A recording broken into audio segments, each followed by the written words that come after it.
Howdy and hello everyone, and welcome to a video I've been pondering on for over a year now, and after a certain someone brought it up and into the spotlight, I think now is a good time to finally bring up what a privatization of Amtrak would look like, but also how it could finally put Amtrak into a place of success that would allow the government and users of the system to finally see rail as a suitable alternative to driving.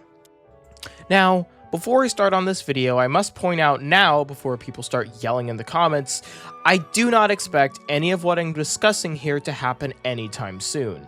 I'm simply providing a look into what could be done to make Amtrak a service people will want to frequently use and not have to dwell on how driving or flying is cheaper and easier. So, with that out of the way, let's get started. Part 1. An overseas example. The privatization of Amtrak would not be easy and would not be simple. If we took the system as it is now and threw it into being a big private company with no preparation, it would fail within weeks. So, the privatization of Amtrak has to be done with some strategy. And thankfully, a certain overseas country successfully managed to privatize the majority of their rail network and make it work extremely well. I'm of course referring to Japan and their national network. Japan's rail system was in a very similar situation to Amtrak, in some ways worse and in some ways better. In the late 20th century, Japan's national railway organization was in trillions of yen in debt, with ridership plummeting. So, the Japanese government decided to privatize it with the goal of companies to eventually appear on the stock exchange. The national rail system was split into 9 companies, all managing a separate region of the country, with them sharing and leasing the national Shinkansen system. Going over the whole structure of the Japanese rail system would take ages, and thankfully this wonderful video by Wendover Productions went over it in full detail. But, to sum it up, the Japanese rail system works as private entities because the government was willing to invest in the initial private companies, allowing them to improve their services, leading to higher ridership, which led to more profits, leading to even more improvements, leading to a cycle of ridership and improvements that has led to Japan being a golden jewel of rail transportation in the modern day. But now the question arises, how do we apply this to Amtrak? Part 2. The game plan. In comparison to Japan's initial national rail network, Amtrak is better off ridership-wise, with them recently showing record-high ridership numbers, leading to Amtrak nearing a profit. However, in most other ways, Amtrak is the same, if not worse. Despite the fact that rail doesn't actually need to be profitable, only provide a service, Amtrak's inability to make a profit over its almost 55 years of service is one of the main gripes government officials have to say about it.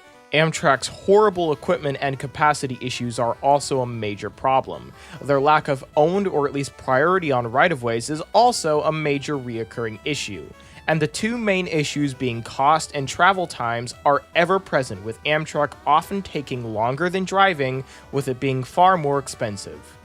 If Amtrak were to split into private companies similar to Japan's JR system, these problems could be easily fixed with incentives. So, let's look over the 2 plans I've come up with for a privatized Amtrak system. All plans start the same. The Amtrak system is split into 7 sections and 1 for-sure company, based on region and services. All regions must have at least 1 corridor service and staff 1 long-distance service.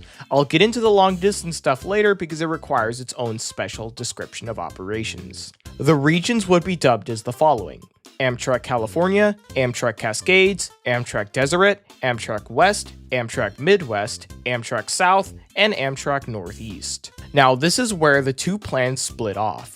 This plan would be the government would source existing Amtrak executives to be the CEOs and other major roles of these companies, and all Amtrak staff in the area would be assigned to whatever Amtrak company they fall under. If you're familiar with Amtrak naming, you probably recognize three of these names: Amtrak California, Amtrak Cascades, and Amtrak Midwest. The names for three state-supported Amtrak services that include many of Amtrak's most major corridor routes. These sections could easily go under full control of the state, but because, as we have seen with a certain someone, states aren't much better than the federal government when it comes to improving or even just prioritizing rail over car infrastructure. So, let's just say these would be private entities along with everything else. These companies would all be kickstarted by federal grants that would allow these services to quickly and effectively make improvements. Grants would be gauged by how much money would be needed to kickstart a profitable cycle. Basically, the Northeast services would get the least, as those services are already very profitable as it is. Amtrak West, Desert, and South would get the most, because most of them are the classic runs twice per day on freight-owned trackage Amtrak standard that has led to this mess in the first place, with a good few of them not even having corridor routes at the time of me making this video, only long-distance services. You'll also probably notice that Florida is excluded from all of this. This is because Brightline is basically Florida's rail daddy, so all Amtrak operations in this area would be given to Brightline, with also some funding to allow them to expand service all throughout the Florida region to validate Amtrak handing over this service. Now that that's out of the way, let's talk about the infamous long-distance services. The long-distance services would all go under one company, being Amtrak Long Distance.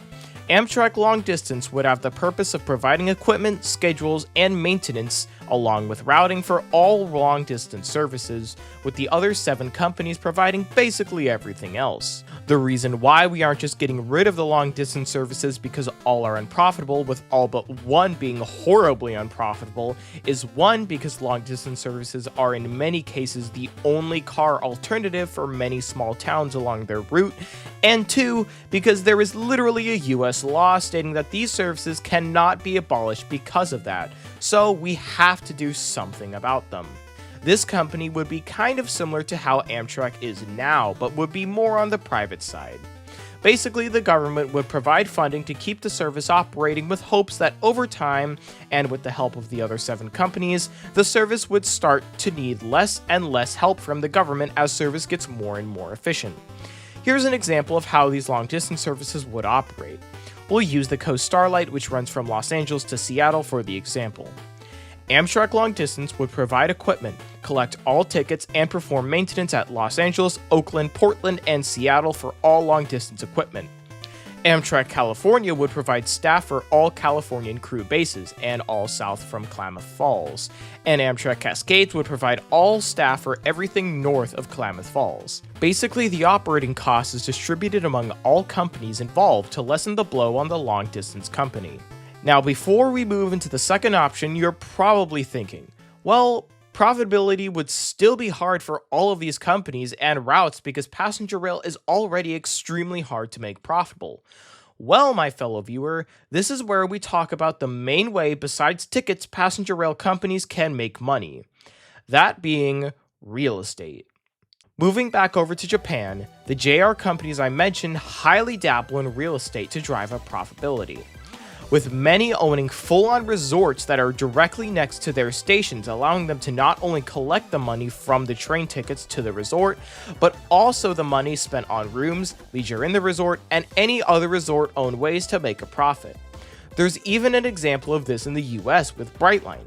Brightline owns, or at least takes from, the profits of a lot of businesses and housing in or around their stations to help drive up profits beyond ticket prices. This also has the bonus of giving passengers the ability to live, work, or just spend the day around the station, removing the need to use the bus, call an Uber, or anything else along those lines, because everything is within walking distance of the station. The new Amtrak companies could easily apply all of this to their own network. Many stations that kind of drop passengers off in the middle of nowhere could easily be developed into a little mini town, which the companies will draw profits from, improving the experience of the passenger and upping the profits of the company. I could probably go more into railroads and real estate, but let's move on to option 2. Option 2 would start the same as 1. The Amtrak system is split into regions with a long-distance company. However, where it splits off is these regions are less vast areas with routes in them, and rather, routes are put up for sale and a private company will go in and take up the service. With money from the government, said company can rapidly improve said service. Going back to California, let's look at the 3 corridor routes there: Surfliner, San Joaquin's, and the Capital Corridor. We'll exclude San Joaquin since the state has plans to take up that and own it themselves. These 2 routes could easily be put up for sale, quote unquote, and a private company would come in and acquire them. Surfliner would be especially enticing as it has Amtrak's highest ridership outside of the Northeast, so with a few improvements, it could easily become a profit powerhouse given with how many people travel between all the destinations along its route. And because the Capital Corridor and Surfliner run along the route of the Coast Starlight, this said company would take up the roles needed for the Coast Starlight's California portion.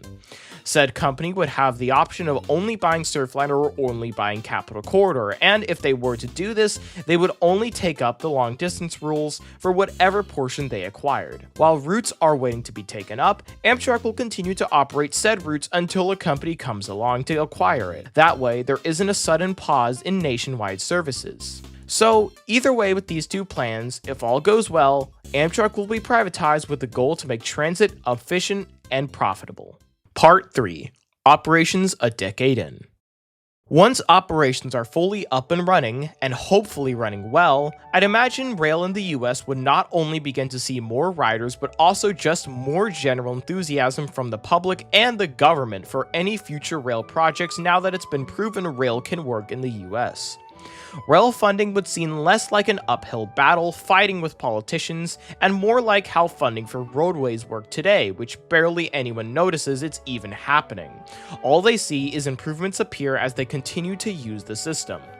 This would mostly be seen in high-speed rail and smaller rapid transit and commuter rail operations. High-speed rail projects could be funded 10 times easier, and considering how more people will have experience working with rail at this time, they would get done quicker and for a cheaper cost. For regional/commuter rail and smaller rapid transit LRV systems, things like new lines, routing changes in favor of connectivity and speed, and general improvements would be a breeze to accomplish with new trust gained in rail. And for the second option, since I doubt one whole company would take up the whole or half the system, there could even be signs of competition, which is a joy for seeing improvements and better service as companies try to attract more riders with more favorable options. In general, the privatization of Amtrak could easily start a true rail renaissance in the US of rapid improvements and the possibility of the US finally having a true alternative to flying or driving. And I feel where we are right now is why we aren't seeing this renaissance in its full form now. Yes, there are some great projects in the works, but for as long as the most widespread form of rail continues to be costly, slow, and inefficient, there will truly be no way to keep the public from not trusting future rail projects, and from keeping the government from wanting to make rail better. That's partly why at the start of this video I said how I don't believe this plan will happen anytime soon. This would only happen if the government sees rail as a good thing to invest in, and as it stands now, they don't seem to think that in the slightest. So, in conclusion, if we want rail in the US to truly improve, privatization or not, all we need is for the public and the government to have a shared willingness to invest heavily in rail with the prospect of future improvements, allowing for a spiral of success for generations to come. So, with that being said, I hope you enjoyed this video essay on the privatization of Amtrak. As I mentioned, this is something I've been wanting to talk about for ages, and I'm finally able to show you all my ideas on how it could work. And I encourage you to put your own ideas in the comments on privatization or just how you think Amtrak and rail in the US can be truly put on the right track. So, without much left to say, I was 5008 Creations, you were the viewer, and I'll see you in the future. Goodbye.